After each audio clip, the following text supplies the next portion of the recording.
ನೀವು ನೋಡ್ತಾ ಇದ್ದೀರಾ ಫಿಲ್ಮಿ ಬೀಟ್ ಕನ್ನಡ. ನಾನು ಶ್ರುತಿ ಪಾಟೀಲ್. ಸೌತ್ನ ಸುಂದರಿ ನಟಿ ಪೂಜಾ ಇತ್ತೀಚೆಗೆ ಯಾರಿಗೂ ಗೊತ್ತಿಲ್ಲದೆ ಸೀಕ್ರೆಟ್ ಆಗಿ ಮದುವೆ ಆಗಿದ್ದಾರನ್ನೋ ಗಾಳಿ ಸುದ್ದಿಯೊಂದು ಫಿಲಂ ಸೌತ್ ಇಂಡಸ್ಟ್ರಿಯಲ್ಲಿ ಕೇಳ್ಬರ್ತಾ ಇದೆ.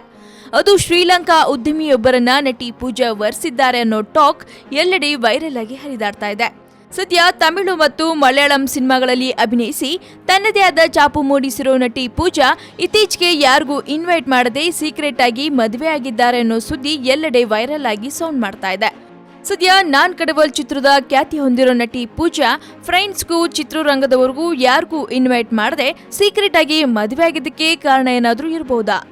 ಅಷ್ಟಕ್ಕೂ ಪೂಜಾಗೆ ಸಿನಿಮಾ ಆಫರ್ ಕಡಿಮೆ ಆಗಿತ್ತಾ ಅಥವಾ ಮದುವೆ ಆಗೋ ನಿರ್ಧಾರ ಮಾಡಿದ್ರಾ?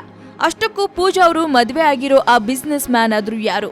ಆದ್ರೆ ಈ ಎಲ್ಲ ಪ್ರಶ್ನೆಗಳಿಗೆ ಪೂಜಾ ಅವರೇ ನೇರವಾಗಿ ಉತ್ತರ ಕೊಡಬೇಕಾಗುತ್ತೆ. ಸೊ ಮತ್ತಷ್ಟು ತಾಜಾ ಸುದ್ದಿಗಾಗಿ ಸಬ್ಸ್ಕ್ರೈಬ್ ಮಾಡಿ ಫಿಲ್ಮಿ ಬೀಟ್ ಕನ್ನಡ. ಹಾಗೆ ಈ ವಿಡಿಯೋ ನಿಮಗೆ ಇಷ್ಟವಾದಲ್ಲಿ ಲೈಕ್ ಮಾಡಿ, ಶೇರ್ ಮಾಡಿ.